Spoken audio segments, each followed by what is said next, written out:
Good evening to all of you. Welcome to the civil point institute Indore. Continue करेंगे building construction. Building construction में कल के topic में क्या हुआ अचानक से, जो अभी लास्ट वाला वीडियो था, वाईफाई कट होने की वजह से। वाईफाई क्यों कट हुई थी भाई? इंदौर के अंदर भी लाइट कई बार ऑफ हो जाती है, ठीक है। उस चक्कर में वाईफाई कट हो गया था, क्लास लाइव कंटिन्यू नहीं कर पाए थे। आज कंटिन्यू करेंगे। कल क्या डिस्कस किया था अपन? स्केप फोल्डिंग के बारे में अच्छे से देख लिए थे और इसके टाइप्स के बारे में डिस्कस कर लिए हैं। और यहाँ से जो भी क्वेश्चन आएंगे और जो कुछ चीज़ें मैंने कल बताई है वहाँ पे आप बहुत आसानी से कर लेंगे, कोई इशू नहीं आएगा। अब उसको रिवीजन क्या करवाना है, आप एक बार इस वीडियो को पढ़ के रिवीजन कर लीजिएगा। अब हम एक इम्पोर्टेंट टॉपिक पे बात करेंगे, फोरिंग। फोरिंग क्या होता है, ठीक है। फोरिंग बहुत इंपॉर्टेंट टॉपिक है। तो जस्ट मिनट। अच्छा, अपन कहाँ तक डिस्कस किए थे कल? कल यहाँ तक डिस्कस किए थे। एक बार फिर अगेन आपको मैं रिवीजन करवा देता हूँ। इसके बाद कुछ क्वेश्चन हम आपको करवाने हैं। कुछ क्वेश्चन बहुत इंपॉर्टेंट थे। जैसे वाला क्वेश्चन देखिए, which type of scaffolding is used for painting and repair work inside the room. उस स्केप फोल्डिंग का नाम बताओ जो पेंटिंग एंड रिपेयर वर्क के लिए यूज की जाती है रूम के इनसाइड, है ना। ट्रिफ्टल स्केप फोल्डिंग होती है। और उस स्केप फोल्डिंग का नाम बताओ जिसमें ट्राइपोड, भाई इनसाइड द रूम रहता है तो अपन वहाँ स्टैंडर्ड वगैरह लगा नहीं पाते, तो अपन ट्राइपोड का यूज करते हैं। ट्राइपोड का यूज करते हैं, ट्रिफ्टल स्केप फोल्डिंग में ही होता है। आई थिंक ये सारे क्वेश्चन हम करवा भी दिए थे। अच्छा, अपना जो टॉपिक है फोरिंग। फोरिंग क्या होता है? आपने देखा इसके फोल्डिंग क्या होता था, जब क्या होता था कि जो हाइट होती है 1.5 मीटर से जब ज़्यादा हो जाती है किसी कॉलम की या फिर वॉल की, उस केस में काम करने के लिए हमें क्या, एक प्लेटफॉर्म की ज़रूरत पड़ती है। ज़मीन से अपना हाथ पहुंचेगा नहीं काम करने के लिए, उस केस में एक प्लेटफॉर्म की ज़रूरत पड़ती है। उस प्लेटफॉर्म को सपोर्ट करने के लिए जो स्ट्रक्चर बनाया जाता है उसे स्केप फोल्डिंग कहते हैं। क्या कहते हैं? स्केप फोल्डिंग कहते हैं। ये चीज़ें आपको क्लियर हो गई सिंपल लैंग्वेज के अंदर। अब फोरिंग क्या होता है सर? देखो, कोई भी ऐसा स्ट्रक्चर है, कोई सा भी एक ऐसा स्ट्रक्चर है जो कि अनसेफ है। अनसेफ कैसे होगा वो सब मैं बताऊंगा अभी आपको। कोई स्ट्रक्चर क्या है, अनसेफ है, तो हम एक टेम्परेरी स्ट्रक्चर बनाते हैं। टेम्परेरी स्ट्रक्चर बनाते हैं उसको सपोर्ट करने के लिए। तो फ्लोरिंग एक प्रोसेस होती है जिसमें हम एक टेम्परेरी स्ट्रक्चर बनाते हैं किसी अनसेफ स्ट्रक्चर को टेम्परेरीली सपोर्ट करने के लिए। ध्यान से सुनिए, फ्लोरिंग वो प्रोसेस है जिसमें हम एक टेम्परेरी स्ट्रक्चर बनाएंगे किसी अनसेफ स्ट्रक्चर को टेम्परेरीली सपोर्ट करने के लिए। हमेशा हमेशा के लिए नहीं, टेम्परेरीली सपोर्ट करने के लिए। उस प्रोसेस को फ्लोरिंग कहते हैं। अच्छा, हम क्या करेंगे, मान लीजिए कोई वाल है और ये वाल क्या है, अनसेफ है।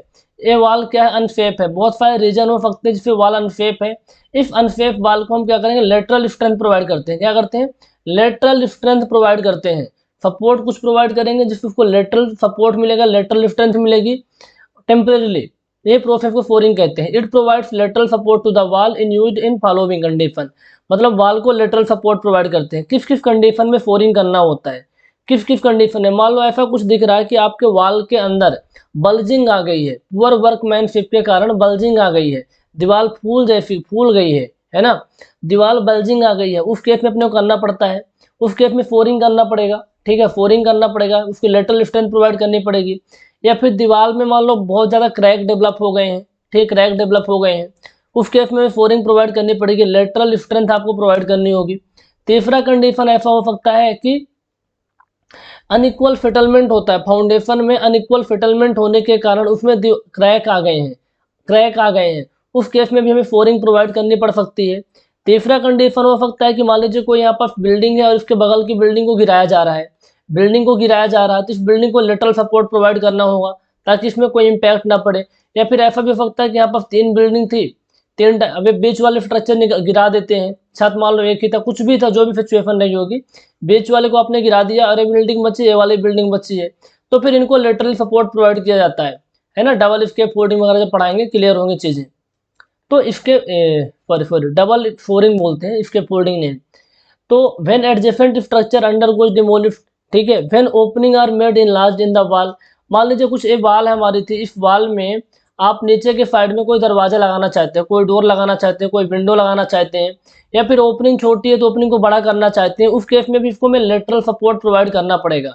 लेटरल सपोर्ट प्रोवाइड करना पड़ेगा ना। ऊपर का जो हिस्सा है, इस ऊपर के हिस्से का जो लोड है, देखो नीचे वाले पार्ट में आपको इनलार्ज करना है, तो ऊपर जो लोड था इस वाल का कोई ना कोई वियर करेगा ना, कुछ ना कुछ तुम्हें करना पड़ेगा, ठीक है। लेटरल सपोर्ट प्रोवाइड करके करते हैं। तो 4-5 सिचुएशन, 5 सिचुएशन आपको पता होने चाहिए। पहला कि मान लीजिए वॉल की ओपनिंग को लार्ज करनी है, बढ़ाना है। दूसरा कि बगल में कोई स्ट्रक्चर है उसको गिराया जा रहा है उस केस में। तीसरा फाउंडेशन में अनइक्वल सेटलमेंट होता है उसकी वजह से, या फिर दीवार में क्रैक आ गई है, दीवार में बल्जिंग आ गई है।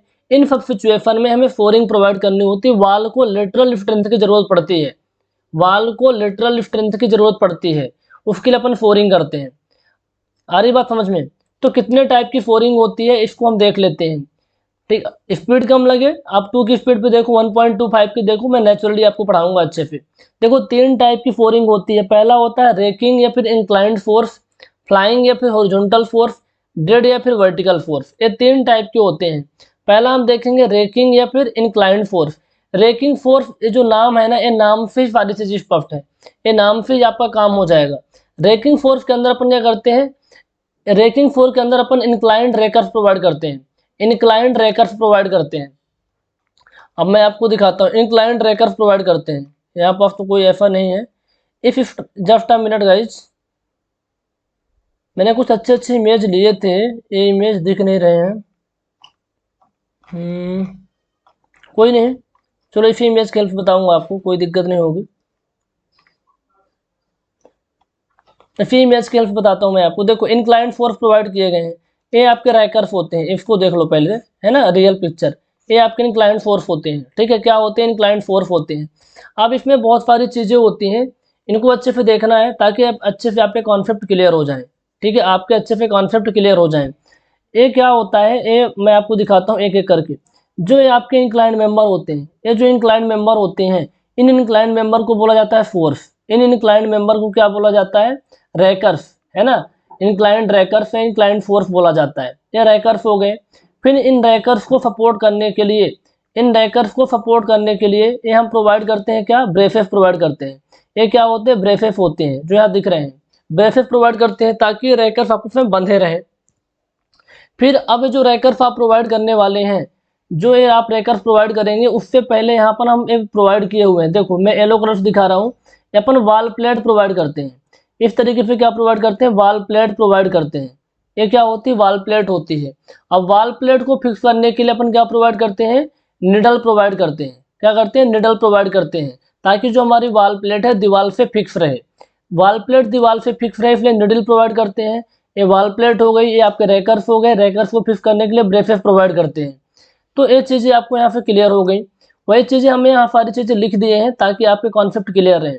देखो अब ये जो आपके होते हैं, मैं एक एक करके सारी चीज़ें बता देता हूँ आपको। पहला आपका क्या होता है? रैकर्स या फिर इंक्लाइंड मेंबर। ये क्या होते हैं? जो अपने इंक्लाइंड मेंबर होते हैं, इनको टेक्निकली रैकर्स बोला जाता है। ये क्या करेंगे? ये जो दीवार हमारी है, ये हमारी वाल है, मान लीजिए अनसेफ है, इसको हम टेम्परेली सपोर्ट प्रोवाइड कर रहे हैं। ये हमारे क्या है? रैकर्स। ये लेटरली सपोर्ट कर, लेटरल सपोर्ट प्रोवाइड करते हैं, लेटरल सपोर्ट प्रोवाइड करते हैं। अच्छा, जो ये हमारे रैकर्स होते हैं, इन रैकर्स का जो एंगल है ग्राउंड से 45 टू 75 डिग्री होना चाहिए। The angle between ground and rakers must be 45 to 75 degree. इस बात को ध्यान में रखना है।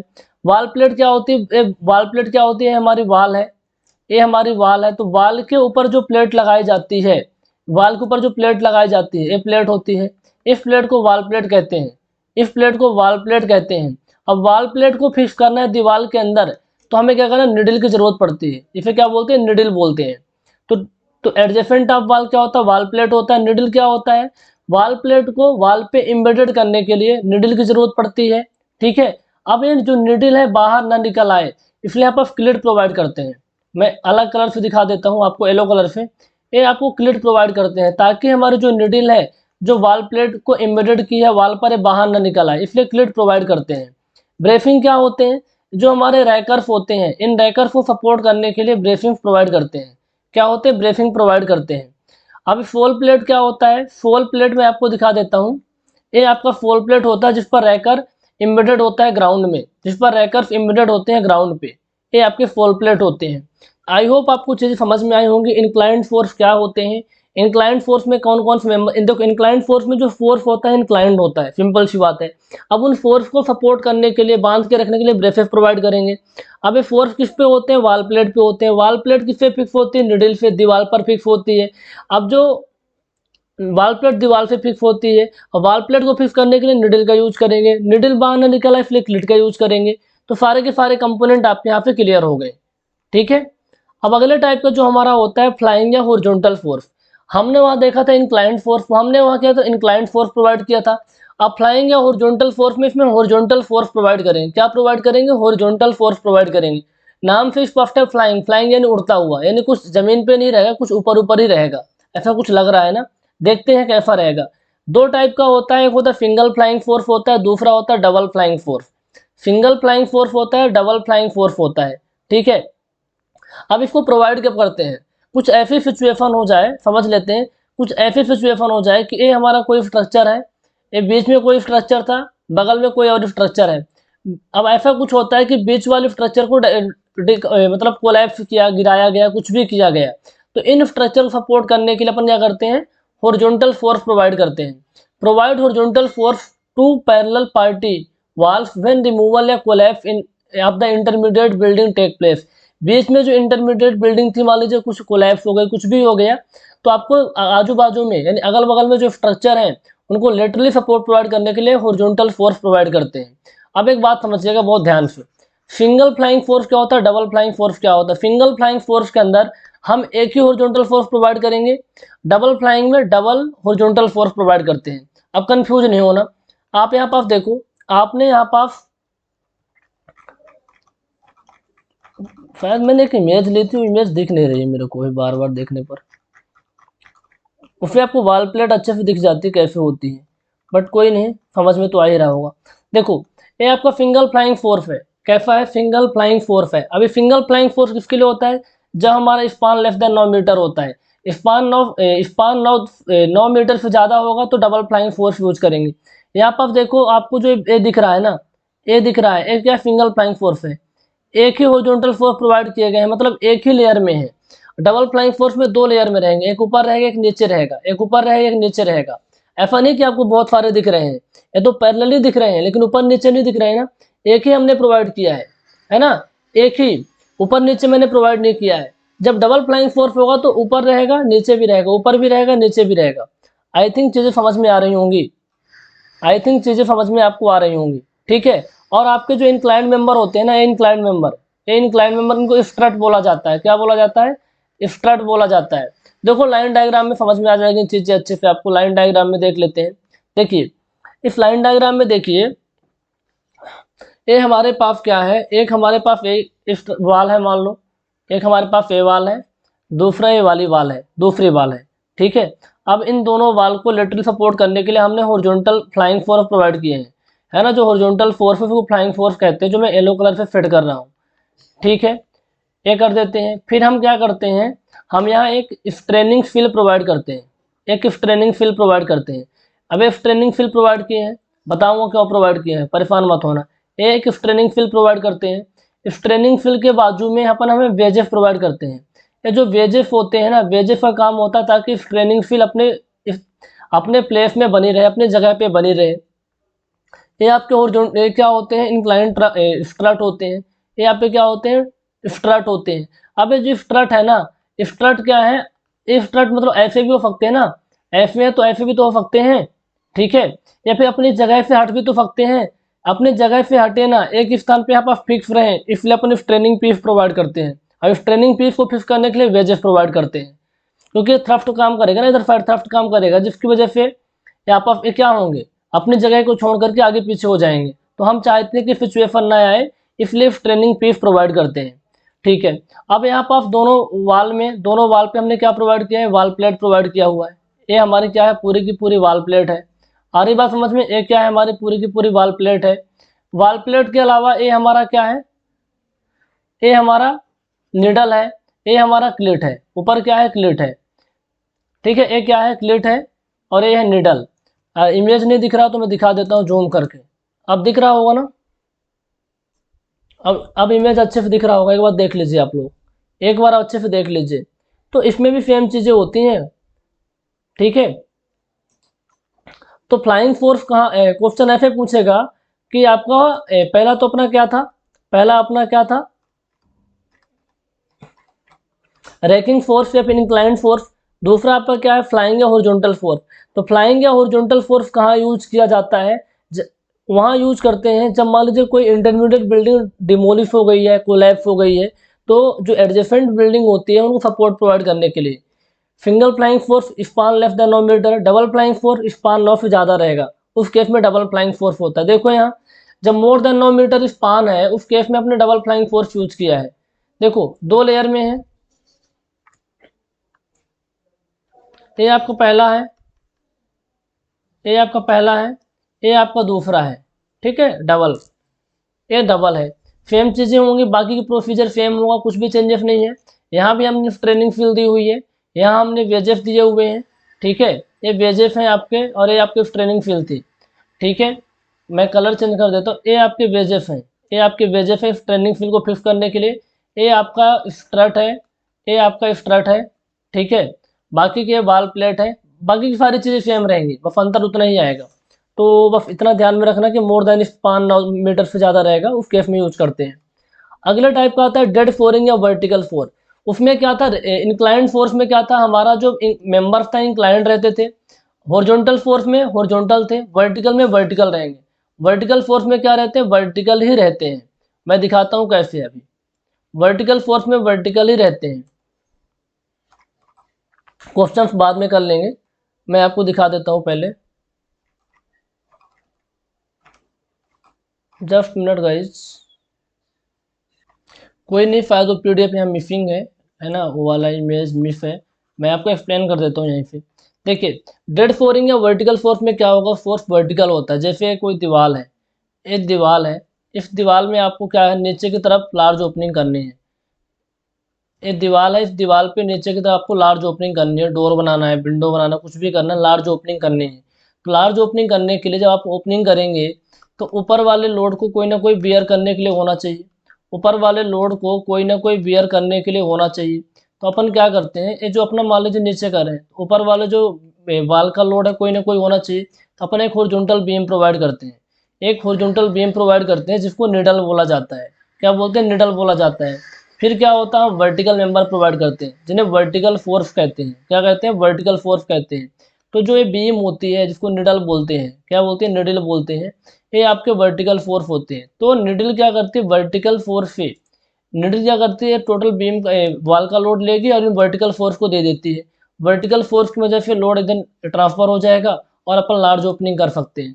तो डेड वर्टिकल फोर्स कब यूज करते हैं, डेड फोरिंग कब होती है, जब आपको बॉटम साइड में या फिर दीवार के निचले हिस्से में आपको लार्ज ओपनिंग करना हो, उस केसेस में डेड फोरिंग काम में आती है। हॉरिजॉन्टल फोरिंग कब काम में आती है, जब इंटरमीडिएट स्ट्रक्चर को डिमोलिश किया गया हो, ठीक है। तो एक क्वेश्चन आएंगे तो आप आसानी से कर लेंगे। अब हम देख लेते हैं कौन कौन से ऑब्जेक्टिव क्वेश्चन आपके एग्जाम में बने हुए हैं, ठीक है, कौन कौन से ऑब्जेक्टिव क्वेश्चन बने हुए हैं आपके एग्जाम में, ठीक है। अभी मैंने देखा था पेपर के अंदर 2 क्वेश्चन हमने लिए हैं शायद, देख लेते हैं, 1 minute.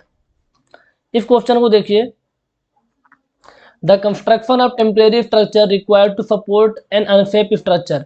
Construction of temporary structure, या टेम्परेरी स्ट्रक्चर को बनाना किसी अनसेफ स्ट्रक्चर को सपोर्ट करने के लिए जब कोई टेम्परेरी स्ट्रक्चर बनाया जाता है उसे क्या कहते हैं।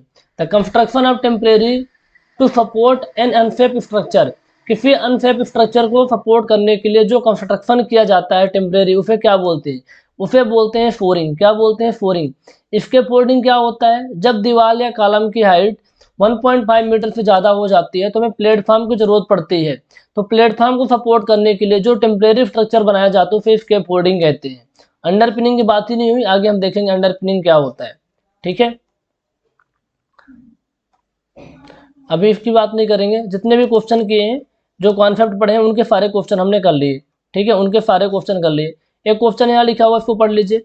The temporary erection provided to support a number of platform at the different level for the convenience of work.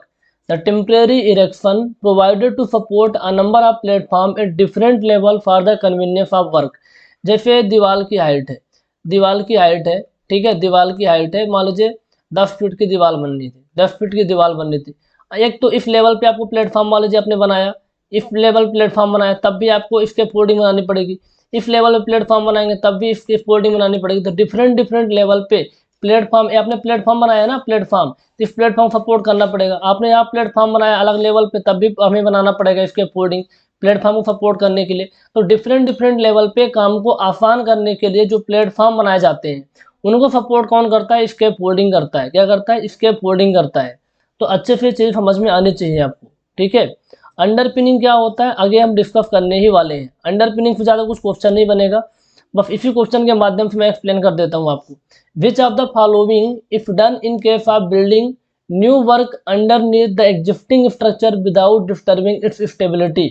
समझते हैं क्या होता है कि ऐसा कुछ होता है कि हमने क्या किया, ये हमारी वाल थी, ये हमारा वाल था, ये फिर हमारी कोई बिल्डिंग की वाल है, किसी बिल्डिंग की वाल है।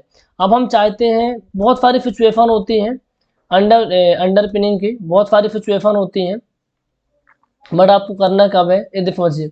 बहुत सारी सिचुएशन होती है, लेकिन मान लीजिए कुछ ऐसा होता है, ये आपके क्या है, ये वाल है।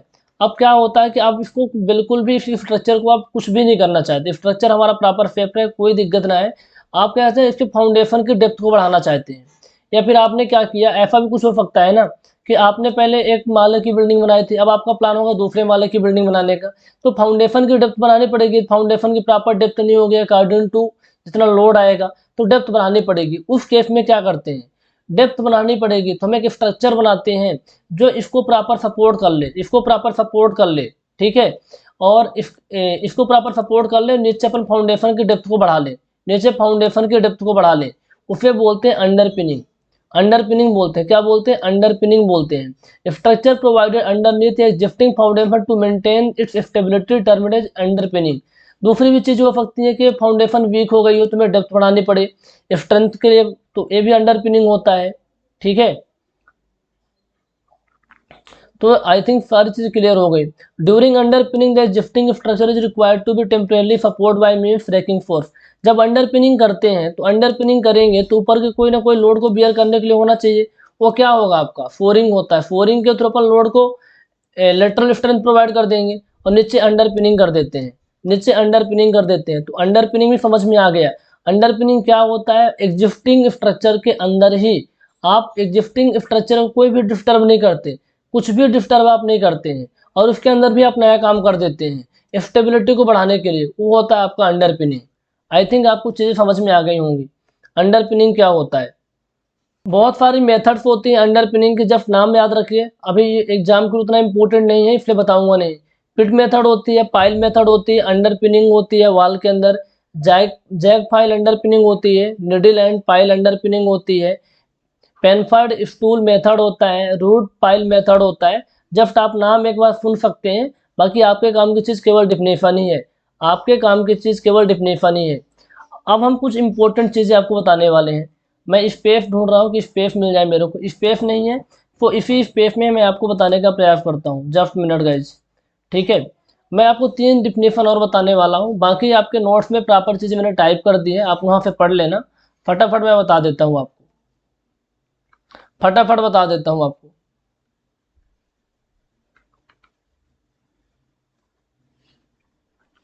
क्वेश्चन बनता है फार्म वर्क क्या होता है ना? फार्म वर्क क्या होता है? फार्म वर्क क्या होता है? जैसे कंक्रीट का कोई भी काम करे, मान लीजिए फ्रेश कंक्रीट है, फ्रेश कंक्रीट का कोई भी आप काम करते हैं, चाहे आपको कॉलम बनाना हो, चाहे आपको बीम बनानी हो, चाहे आपको कॉलम बनाना हो, चाहे आपको बीम बनानी हो, चाहे आपको स्लैब बनानी हो, कुछ भी बनानी हो, हम जब कंक्रीट की कास्टिंग करते हैं उस टाइम पर हमें क्या ज़रूरत पड़ती है? एक फ्रेमवर्क की ज़रूरत पड़ती है, ताकि उसको प्रॉपर हम शेप दे पाएँ, प्रॉपर हम शेप दे पाएँ, उसी को बोलते हैं फार्म वर्क, उसी को क्या बोलते हैं? फार्म वर्क, ठीक है।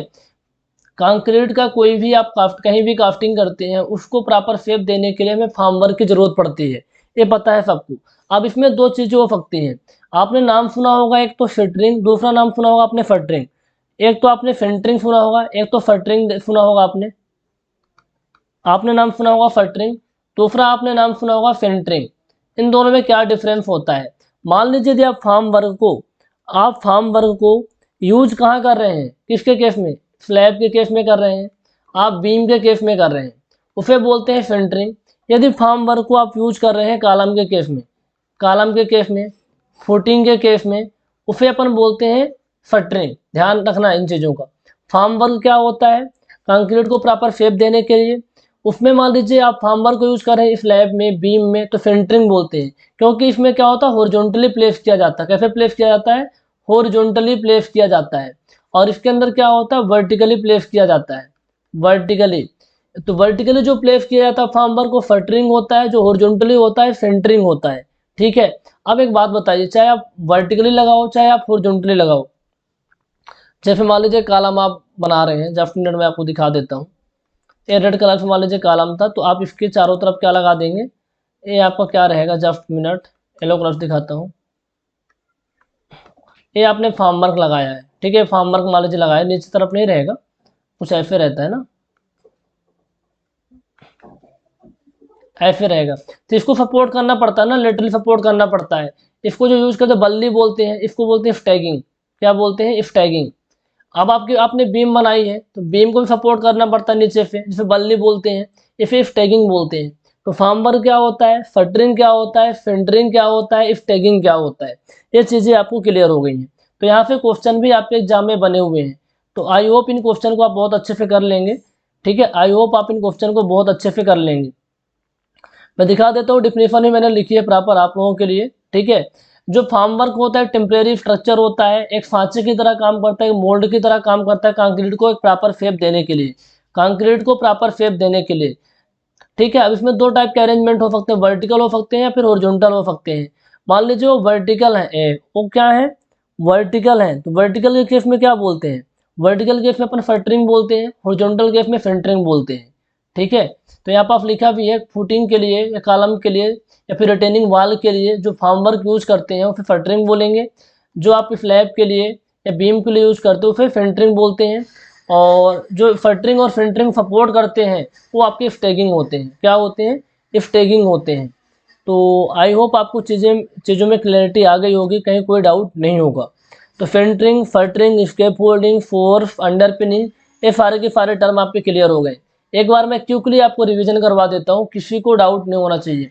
पहला हमने डिस्कस किया था आपको स्केप होल्डिंग, क्लास के अंदर ही आपको याद हो जाना चाहिए, हमारा मकसद ये है, ऐसा नहीं कि बार बार आपको पढ़ना पड़े सेम चीज़ें, टाइम बहुत कम है। स्केप होल्डिंग क्या होता है, जब दीवार की हाइट 1.5 मीटर से ज़्यादा हो जाती है तो प्लेटफॉर्म को सपोर्ट करने के लिए जो टेम्परेरी स्ट्रक्चर बनाया जाता है स्केप होल्डिंग कहलाता है। ठीक है, दूसरा आपका होता है फोरिंग।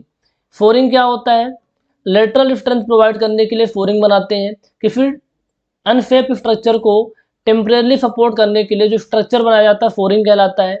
अंडरपिनिंग क्या होता है, अंडरपिनिंग होता है कि आप मान लीजिए कोई स्ट्रक्चर बना हुआ है, अब अंडर उसमें कुछ भी उसमें मतलब कुछ भी नहीं करना है उसका, मतलब कुछ भी उसको बिगाड़ना नहीं है, फिर भी उसमें स्ट्रेंथ प्रोवाइड करना है, फिर फाउंडेशन की डेप्थ बढ़ानी है, उस केस में जो काम करते हैं अंडरपिनिंग कहलाता है। फार्मवर्क क्या होता है, फार्मवर्क आपका होता है जब कंक्रीट की कास्टिंग करते हैं, न्यू शेप प्रोवाइड करते हैं, तो हमें जो फार्मवर्क की ज़रूरत पड़ती है उसमें एक होता है फटरिंग, दूसरा होता है सेंटरिंग। फटरिंग क्या होता है, जो वर्टिकल मेंबर्स होते हैं जैसे फुटिंग में, रिटेनिंग वाल में, कॉलम में यूज होते हैं, बीम और स्लैब में यूज होने वाले आपके फटरिंग सेंटरिंग कहलाते हैं, और उन सबको सपोर्ट करने के लिए स्टैगिंग आ जाता है, बल्ली। ठीक है, तो यहाँ तक की चीज़ों में क्लैरिटी आ गई है आपको, है ना। अब यहाँ से जो भी क्वेश्चन बनेंगे आप आसानी से कर लेंगे, इतना ही इंपॉर्टेंट था इस लेक्चर में, यानी इस टॉपिक के अंदर। अगला हमारा जो टॉपिक स्टार्ट होगा आर्चेस एंड लिंटल के बारे में हम डिस्कस करेंगे। क्या होते हैं आर्चेस, क्या होते हैं लिंटल, बहुत ज़्यादा इंपॉर्टेंट रहेगा आप लोगों के लिए, और इसमें क्लैरिटी होना बहुत ज़रूरी है। क्या होते हैं आर्चेस, क्या होते हैं लिंटल, लिंटल कितने टाइप के होते हैं, आर्चेस कितने टाइप के होते हैं, आप जो भी क्वेश्चन बनेंगे उनको आसानी से आप कर लेंगे। तो डिस्कस कर लेते हैं। जैसे कहीं ओपनिंग होती है, कोई दरवाजा आप बनाएं, एक दीवार है, ये दीवार थी, अब दीवार पे आपने क्या किया,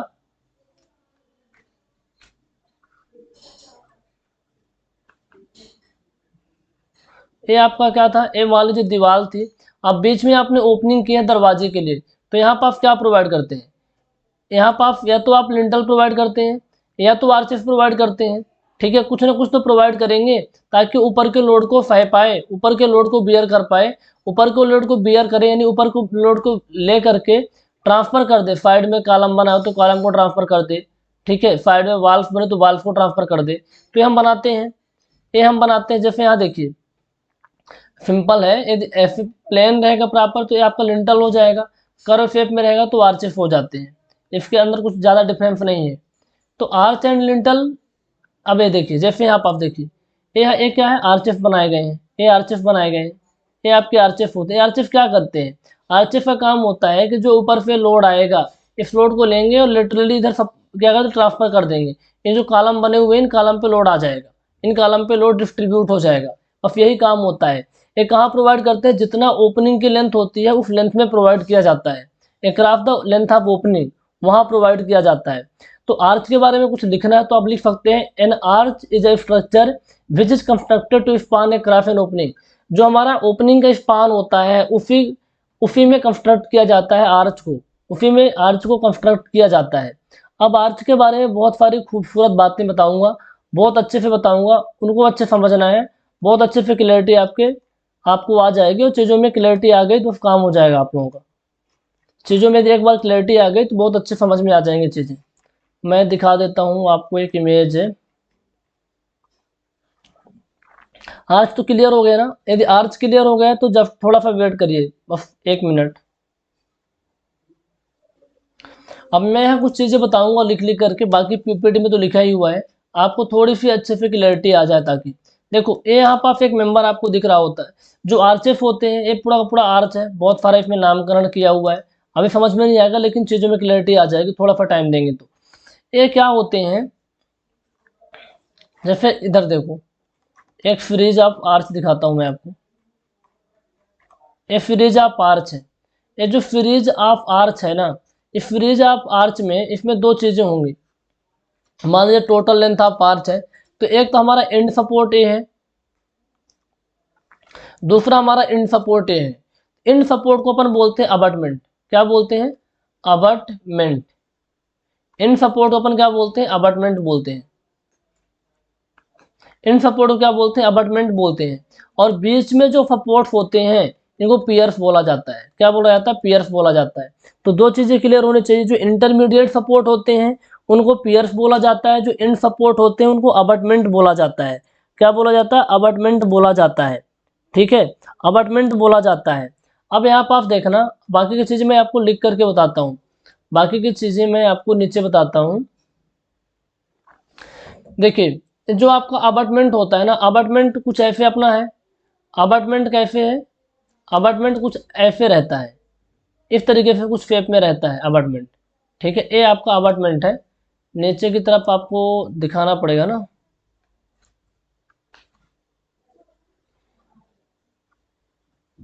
ठीक है, ये आपका अबटमेंट है।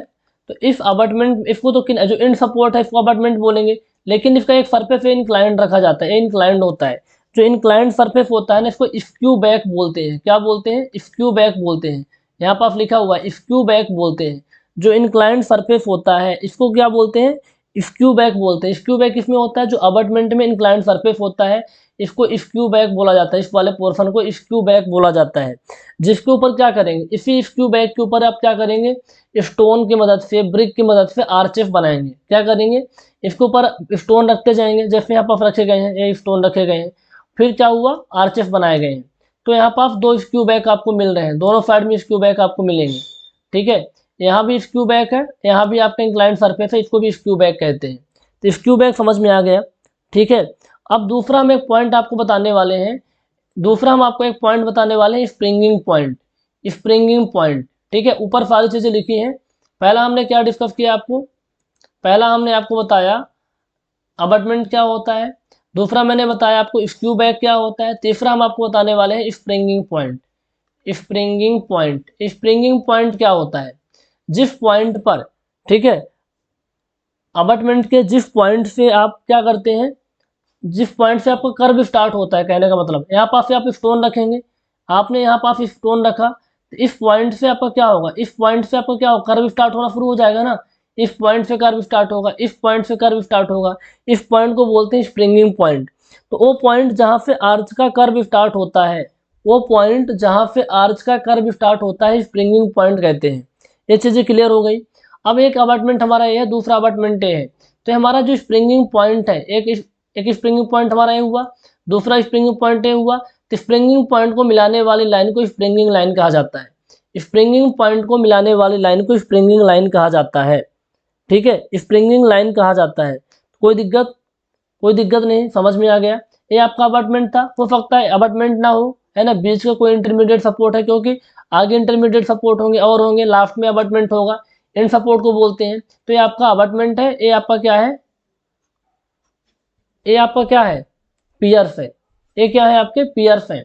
तो मैंने क्या चीज़ें बताई आपको, अबटमेंट इंड सपोर्ट होते हैं, पियर्स इंटरमीडिएट सपोर्ट होते हैं, स्क्यू बैक क्या होता है, इंक्लाइंड सरफेस होता है जो अबटमेंट के ऊपर होता है। ठीक है, अबटमेंट के ऊपर होता है जहाँ आप स्टोन वगैरह रखेंगे, ब्रिक वगैरह जो भी बनाएंगे रखेंगे। स्प्रिंगिंग पॉइंट क्या होते हैं, जहाँ से आपका आर्च का कर्व स्टार्ट होता है, स्प्रिंगिंग पॉइंट कहलाता है। दो स्प्रिंगिंग पॉइंट को मिलाने वाली लाइन स्प्रिंगिंग लाइन कहलाती है ना। दो स्प्रिंगिंग पॉइंट को मिलाने वाली हॉरिजॉन्टल लाइन स्प्रिंगिंग लाइन कहलाती है। अब यहाँ पर आप समझते हैं, अब यहाँ पर आप जस्ट मिनट, मैं इसको इरेज कर लेता हूँ अच्छे से, मैं इसको इरेज कर लेता हूँ और इसको थोड़ा सा और अच्छे से मैं जूम करता हूँ ताकि आपको इस इमेज में थोड़ी सी क्लैरिटी आए। आई थिंक दिख रहा होगा आपको अच्छे से। मैं और जूम कर लेता हूँ, तो और ज़्यादा जूम करूँगा तो ये फैल जाएगा। अब देखिएगा, अभी कोई डाउट नहीं होगा। देखिए अब क्या होगा, ये सारी चीज़ समझ में आ गई। अब हम यहाँ पास क्या करते हैं, स्टोन रखते हैं। क्या रख रहे हैं, स्टोन रखते हैं। स्टोन रखे चाहे ब्रिक रखे, जो भी रखे ना, ये वेज शेप के होते हैं। ये क्या होते हैं, वेज शेप के होते हैं, इस तरीके के शेप के होते हैं, है ना, वेज शेप का होता है। तो वेज शेप के स्टोन रखेंगे या ब्रिक रखेंगे, मान लीजिए हम स्टोन रख रहे हैं, वेज शेप के हम क्या रख रहे हैं, स्टोन रख रहे हैं। इनको क्या बोला जाता है, इनको वोफियर बोला जाता है। इनको क्या बोला जाता है, वोफियर, VOUFFIOR, वोफियर बोला जाता है। तो जो हमारा पहला वोफियर होता है, पहले वाले वोफियर को अपन स्प्रिंगर कहते हैं, स्प्रिंगर कहते हैं। ये वाला पहला वोफियर हमारा इस कोने पे है ना, इंक्लाइंड सरफेस जो रखा हुआ है। स्क्यू बैक का काम क्या होता है, स्क्यू बैक होता है इंक्लाइंड सरफेस जिसके ऊपर स्टोन रखने वाले थे। हमने यहाँ स्टोन रखा, हमने यहाँ स्टोन रखा। तो जो पहला आपका स्टोन होता है, पहला वोफियर बोलते हैं। दरअसल बहुत सारे सारे वोफियर होते हैं, जो वेज शेप के स्टोन है ना, इनको वोफियर बोलते हैं। तो जो पहला वोफियर होता है इसको स्प्रिंगर बोला जाता है। क्या बोला जाता है, स्प्रिंगर बोला जाता है। अब बहुत सारे हम वोफियर के हमारे पास यूनिट है, बहुत सारे यूनिट है। इन सभी यूनिट से मिलाकर के अपन कंस्ट्रक्शन करने वाले हैं। इन सभी यूनिट से मिला करके अपन क्या करेंगे, कंस्ट्रक्शन करने वाले हैं। ठीक है, ये आपके आर्च बनते जा रहे हैं, ये आपके आर्च बनते जा रहे हैं, ये आपके आर्च बनते जा रहे हैं, ये आपके आर्च बनते जा रहे हैं। बीच में क्या होता है कि हम थोड़ा लार्ज लार्ज शेप का वोफियर प्रोवाइड करते हैं, है ना। सेंट्रल पोर्शन में लार्ज शेप का हमने वोफियर प्रोवाइड किया है। ये देख रहे हैं, ऊपर भी बढ़ा हुआ है, नीचे की तरफ भी बढ़ा हुआ है। तो सेंटर में क्या करते हैं, लार्ज शेप का हम वोफियर प्रोवाइड करते हैं। ठीक है, सेंट्रल पोर्शन में उसका डायमेंशन ज़्यादा होता है, इसी को बोला जाता है की। क्या क्या बोला जाता है, की बोला जाता है। क्या बोला जाता है, की बोला जाता है, की बोला जाता है। यहाँ तक की चीज़ों में क्लैरिटी आ गई होगी, कोई डाउट नहीं होगा। ठीक है, अब इसको मैं थोड़ा सा साइज को छोटा करता हूँ। ठीक है, साइज को मैं छोटा करता हूँ ताकि सारी चीज़ें आपको प्रॉपर वे में दिखें। अब यहाँ देखिए, मैं इसको और इरेज करता हूँ। इरेज करने के बाद कुछ और पॉइंट मैं आपको बताने का प्रयास करता हूँ यहाँ। देखिए अब यहाँ पास क्या हुआ, एक सारी चीज़ आपने कर दी। अब यहाँ देखिए, एक कर्व बन गया, एक कर्व बन गया, एक कर्व बन गया, एक कर्व बन गया, एक कर्व बन गया। तो ऊपर से भी कर्व दिखेगा, नीचे से भी आपको कर्व दिखेगा। तो एक बात बताइए, जो ऊपर से हम देखते हैं, जब ऊपर से हम देखते हैं तो इसे बोलते हैं एक्स्ट्रा डोफ। क्या बोलते हैं, एक्स्ट्रा डोफ। जब नीचे से देखते हैं फिर इंट्रा डोफ बोला जाता है। ऊपर के कर्व को एक्स्ट्रा डोफ बोलते हैं, और जो इनर साइड में जो कर्व होता है फिर क्या बोलते हैं, इंट्रा डोफ बोला जाता है। तो क्या बोल सकते हैं, inner curve of the arch is known as intrados, upper curve of the arch is known as extrados. ठीक है, एक्स्ट्रा डोफ। अब जो हाईएस्ट पॉइंट होता है आपका इंट्राडोफ का, सबसे हाईएस्ट पॉइंट, सबसे हाईएस्ट पॉइंट क्या होगा, देखो ए आपके लोअर पॉइंट है, लोअर पॉइंट है, ये सबसे हाईएस्ट पॉइंट होता है।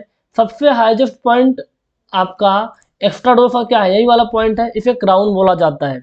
तो highest point of the extrados is known as crown. Extrados के हाईएस्ट पॉइंट को क्या बोला जाता है, क्राउन बोला जाता है।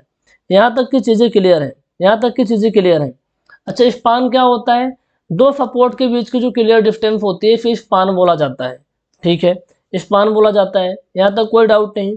अब एक बात बताइए, जब आपने बहुत सारे वोफियर प्रोवाइड किए, बहुत सारे वेज शेप के स्टोन प्रोवाइड किए, कर्व शेप मिल गया, तो इस कर्व का कोई ना कोई कर्व क्या होता है, किसी न किसी सर्कल का पार्ट होता है। मान लीजिए कर्व सर्कल है, सर्कल तो बहुत अच्छा बन रहा है मेरे से, देखो ये सर्कल है। अब इस सर्कल को हम काट देते, सर्कल का सेंटर है, कुछ ना कुछ सेंटर है होगा। अब इस सर्कल को मान लीजिए हम काट देते हैं यहाँ से, तब भी तो इसका सेंटर कहीं ना कहीं लाई करेगा। तो यही होता है, जो कर्व है किसी न किसी सर्कल का पार्ट होता है। जब सर्कल का पार्ट है तो कुछ ना कुछ उसका सेंटर होगा। ये मान लीजिए इसका सेंटर है, तो इसे सेंटर ऑफ द आर्च बोलेंगे। क्या बोलेंगे? सेंटर ऑफ द आर्च बोलते हैं, सेंटर ऑफ द आर्च बोला जाता है। ठीक है, अब यहाँ देखिए, अब आपके जो स्प्रिंगिंग लाइन थी, जो स्प्रिंगिंग पॉइंट को कनेक्ट कर रहे थे, स्प्रिंगिंग पॉइंट को कनेक्ट कर रहे थे, तो स्प्रिंगिंग पॉइंट को कनेक्ट करने वाली लाइन को स्प्रिंगिंग लाइन कहते हैं। ठीक है, स्प्रिंगिंग लाइन कहते हैं। अब यहाँ पास अब यहाँ पास एक डिफिनेशन में बताने वाला, राइज क्या होता है। राइज के बारे में समझ लीजिए, राइज क्या होता है। इमेज को थोड़ा सा और बड़ा कर देता हूँ, इमेज को थोड़ा सा और बड़ा कर देता हूँ। जो आपका ये होता है ना स्प्रिंगिंग लाइन, और आपके इंट्राडोफ का जो सबसे हाईएस्ट पॉइंट होता है, इंट्राडोफ का सबसे हाईएस्ट पॉइंट हमारा ये है, इंट्राडोफ का सबसे हाईएस्ट पॉइंट ये है, स्प्रिंगिंग लाइन ये है। इन दोनों के बीच का जो क्लियर डिस्टेंस होता है फिर राइज बोला जाता है। स्प्रिंगिंग लाइन और इंट्राडोफ के सबसे हाईएस्ट पॉइंट को क्या बोला जाता है? स्प्रिंगिंग लाइन और इंट्राडोफ के सबसे हाईएस्ट पॉइंट के बीच की क्लियर वर्टिकल डिस्टेंस को राइज बोला जाता है। क्या बोलते हैं? राइज बोलते हैं। क्या बोलते हैं? राइज बोलते हैं। यहाँ तक की चीज़ों में क्लियरिटी होगी, कोई दिक्कत नहीं होगा। अब और अच्छे से देखिए, है ना, इन्हीं नाम से क्वेश्चन पूछेगा, इन्हीं नाम से क्वेश्चन पूछेगा, क्वेश्चन आएगा तो इन्हीं नाम से आएगा। ठीक है, अभी तक दो क्वेश्चन बने हैं, टाइप्स ऑफ आर्च पे बना हुआ, आर्च के डिफिनेशन पे बना हुआ है। अब इस बार आर्च के टाइप से क्वेश्चन बन सकता है, इसलिए मैं चीज़ों को थोड़ा अच्छे से करवा रहा हूँ। अब एक बात बताइए, यहाँ पास एक बात बताइए, ये आपका एक्स्ट्रा डोफ था, ये आपका पूरा का पूरा एक्स्ट्रा डोफ है, ये आपका एक्स्ट्रा डोफ है। ठीक है, एक्स्ट्रा डोफ है। तो एक्स्ट्रा डोफ का जो हाईएस्ट पॉइंट हमारा ए है, इस पे हमने क्या किया? एक टेंजेंट ड्रा किया, हमने एक टेंजेंट ड्रा किया। ठीक है, हमने एक क्या किया? टेंजेंट ड्रा किया। ठीक है, हमने क्या किया, यहाँ पे देखिए और अच्छे से, हमारा जो एक्स्ट्रा डोफ का अपर पॉइंट है, हाईएस्ट पॉइंट है क्राउन, क्राउन से हमने क्या किया? एक टेंजेंट ड्रा किया दोनों साइड में। ठीक है, दोनों साइड में हमने टेंजेंट ड्रा किया, और ये हमारा क्या है? आपका ये एक्स्ट्रा डोफ है। एक्स्ट्रा डोफ के हाईएस्ट पॉइंट हमने टेंजेंट ड्रा किया, और ये हमारा एक्स्ट्रा डोफ है। तो यहाँ पास आपको कुछ दिख रहा है एक ट्रायंगल जैसा, आपको एक ट्रायंगल जैसा दिख रहा है, यहाँ भी कुछ एक ट्रायंगल जैसा दिख रहा है, एक ट्रायंगल जैसा शेप दिख रहा है, इसको स्पेंड्रिल बोला जाता है, स्पेंड्रिल बोला जाता है, स्पेंड्रिल।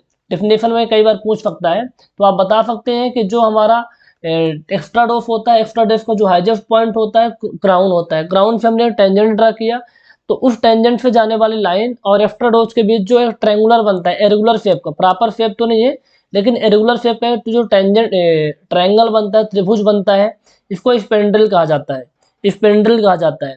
यहाँ तक की चीज़ों में आपको अच्छे से क्लैरिटी होगी, कोई डाउट नहीं होगा। स्पेंड्रिल क्या होता है, क्राउन क्या होता है, ये सारे के नाम स्पष्ट हो गए होंगे, अब तो पता चल गया होगा। हाच क्या होता है, एक ये नाम और होता है हाच, HAUNCH बोलते हैं। ये क्या होता है?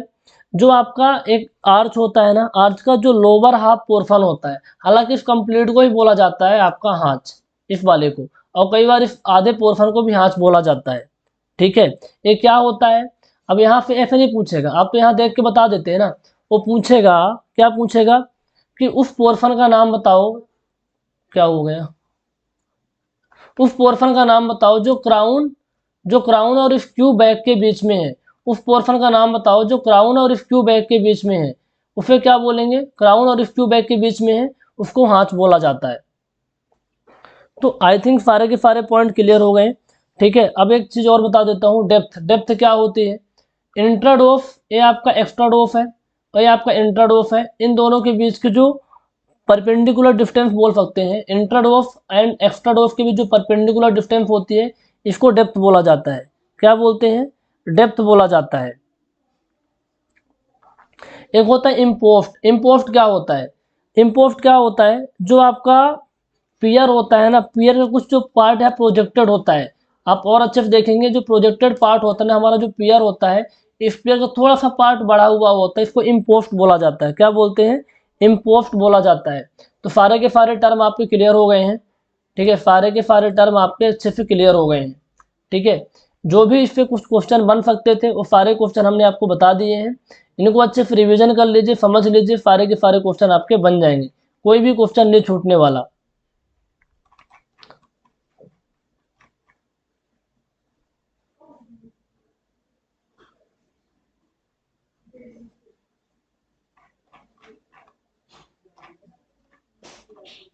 सब कुछ तो बता दिया मैंने, सारे टर्म आपके क्लियर हो गए। तो इस इमेज को यदि आप ध्यान में रखेंगे तो सारे क्लियर हो जाएंगे और बाकी ध्यान में रहेगा ही रहेगा, है ना। ऐसा कुछ भी नहीं है कि जो आप ध्यान में नहीं रह सकते, ध्यान में सारी चीज़ें आप रख सकते हैं। तो ये मैंने बता दिया। इसके बाद हम बात करेंगे टाइप्स ऑफ आर्ट्स के बारे में। यहाँ से भी तो क्वेश्चन बने हुए हैं टाइप्स ऑफ आर्ट्स के बारे में। टाइप्स ऑफ आर्ट्स क्या, शेप के आधार पर अपन डिफाइन कर सकते हैं, किस तरीके का शेप है उसका, कितना तरह का फेंटर है, नंबर ऑफ फेंटर के बेस पर, वर्कमैनशिप के आधार पर, मटेरियल कंस्ट्रक्शन किस टाइप के मटेरियल का यूज किया गया है, इन सब के आधार पर। लेकिन मैं सब कुछ नहीं बताऊंगा, इनमें से जहाँ पे क्वेश्चन बने हुए हैं या बन सकते हैं उनको अपन डिस्कस कर लेते हैं, ठीक है। पहले टाइप का जो हमारा आर्च होता है फ्लैट आर्च है। ये दिखने को तो लिंटल जैसा होता है, लेकिन यहाँ पर जो ब्रिक का यूज किया गया है ना, वेज शेप में ब्रिक का यूज किया गया है, वेज शेप के अंदर ब्रिक का यूज किया गया है, ठीक है, ठीक है। इसलिए इसको क्या बोलते हैं, फ्लैट आर्च। ये क्या है, फ्लैट होता है, ठीक है, नॉर्मल जैसा आर्च रहता है, इसके अंदर कुछ भी ज़्यादा खास आपको देखने को नहीं मिलेगा। तो फ्लैट आर्च का जब इमेज याद रखिए कि फ्लैट ही रहता है, ठीक है, फ्लैट रहता है और इसमें कुछ और ध्यान रखने वाली बातें नहीं है। सेगमेंटल आर्च क्या होता है, सेगमेंटल आर्च क्या है, मान लीजिए आपका एक सर्कल है, आपने इस सेगमेंट को काट दिया, इस सेगमेंट को आपने काट दिया, तो ये आपका सेगमेंट हो गया, ठीक है, एक सेगमेंट आपको दिख रहा है, ठीक है। अब इस सेगमेंट में ये आपका क्या है, मान लीजिए ये आपका अबटमेंट है, लेट सपोज ये आपका अबटमेंट है, ये आपका पियर है, ये आपका पियर है।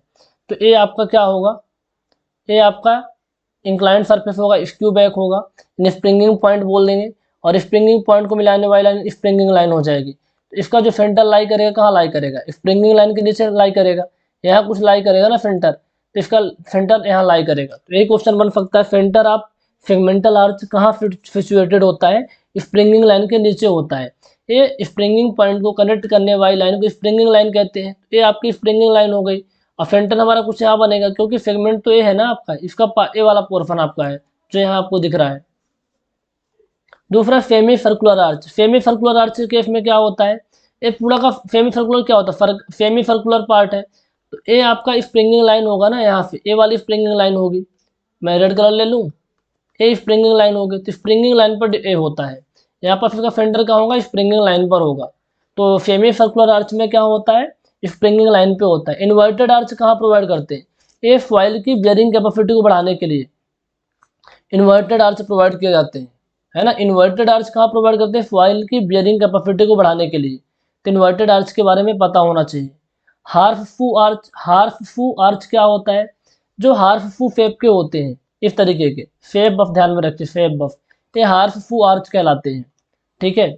अब यहाँ पे एक इम्पोर्टेंट आर्च पूछा गया है ना, यहाँ पे व्यापम सब इंजीनियर में रिलेविंग आर्च क्या होता है, रिलेविंग आर्च क्या होता है, तो रिलेविंग आर्च के बारे में थोड़ा सा जान लेते हैं।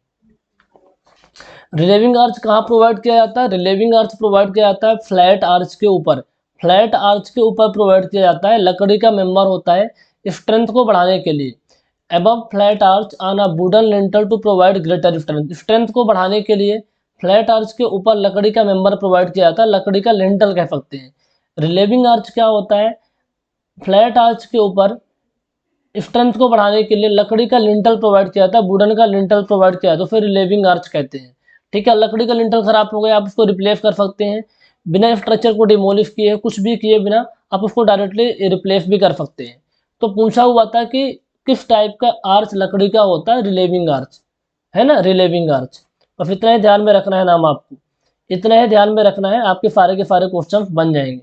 मैं क्वेश्चन भी आपको दिखा देता हूँ। इनफैक्ट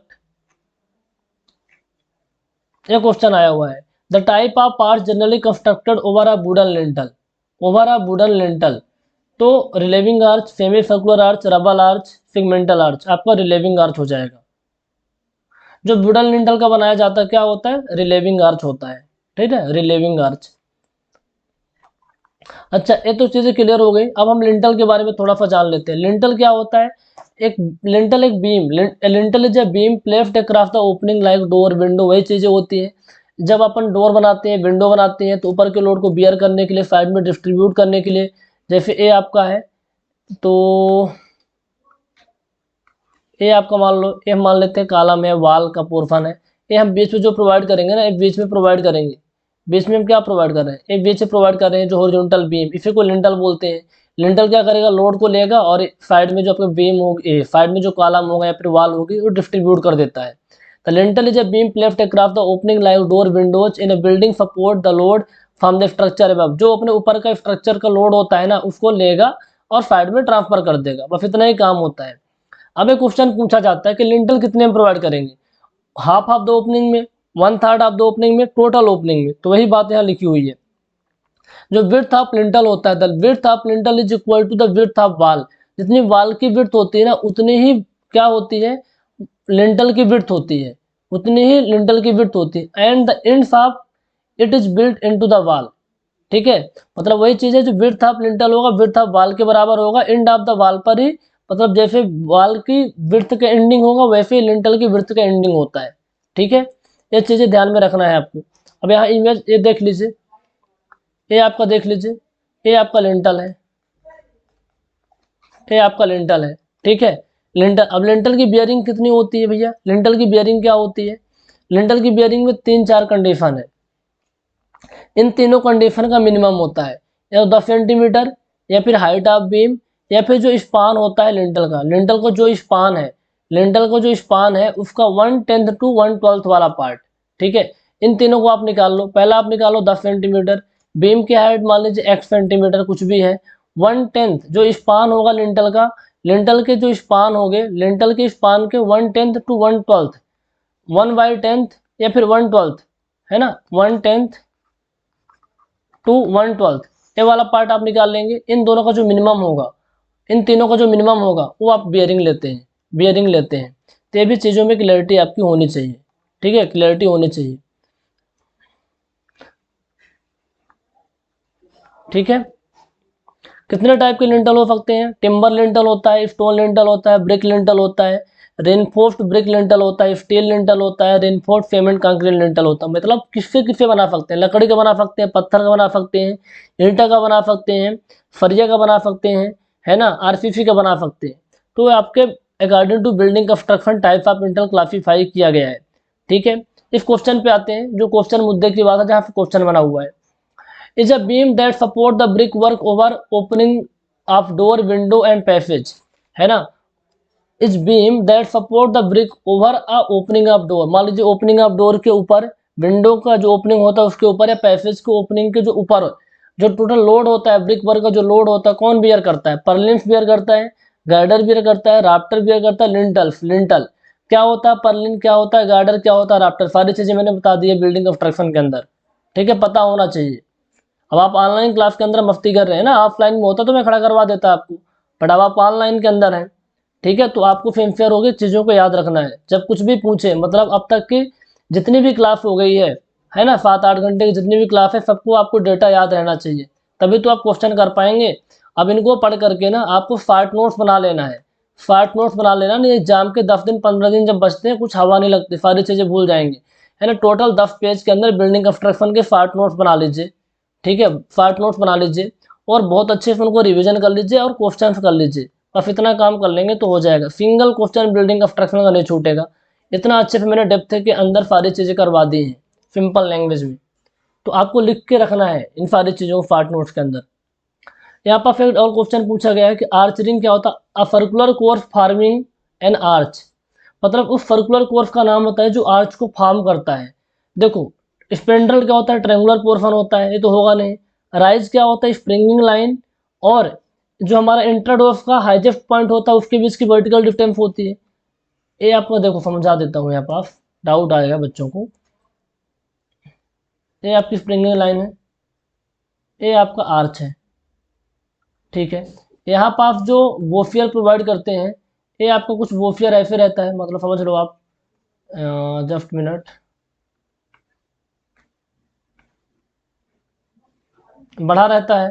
तो यहाँ तक की जो डिस्टेंस होती है, ये हाईएस्ट पॉइंट होता है ना, हाईएस्ट पॉइंट होता है इंट्राडोर्स का, और आपके स्प्रिंगिंग लाइन के बीच क्लियर डिस्टेंस को राइज बोलते हैं। तो राइज भी नहीं होगा, स्पेंड्रल भी नहीं होगा, थ्रेड भी नहीं होगा, ये आपका आर्च रिंग बोलते हैं। सर्कुलर कोर्स जो आर्च को फॉर्म करता है उसे आर्च रिंग बोला जाता है। क्या बोला जाता है, आर्च रिंग बोला जाता है।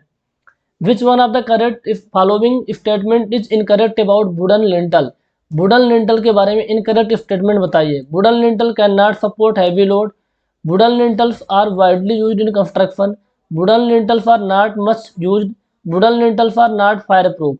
भैया इनकरेक्ट स्टेटमेंट, इनकरेक्ट स्टेटमेंट में कौन सा स्टेटमेंट इनकरेक्ट होगा?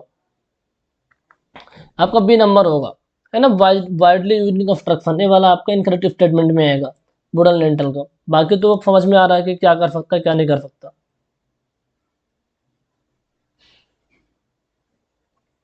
कहना क्या चाहता है, wooden lintels can not support heavy load. भैया वुडन लिंटल्स हैवी लोड को नहीं ले सकता, बात तो सही है ना। वुडन लिंटल का यूज ज़्यादा नहीं किया जाता, ये भी बात सही है। वुडन लिंटल फायर प्रूफ तो नहीं होता, आग तो लग जाती है लकड़ी में ना। तो तीनों स्टेटमेंट अपने रॉन्ग है, तीनों स्टेटमेंट सही है, मतलब है ना, तीनों स्टेटमेंट सही है। वुडन के बारे में बताया जाता है कि हैवी लोड को नहीं ले सकता, फायर प्रूफ नहीं होता, हमेशा यूज नहीं करते। ये तीनों स्टेटमेंट अपने आप में वुडन के लिए सही लिखे हुए हैं। Wooden lintel for widely use, भैया बहुत यूज नहीं होता, रेयर में यूज होता है।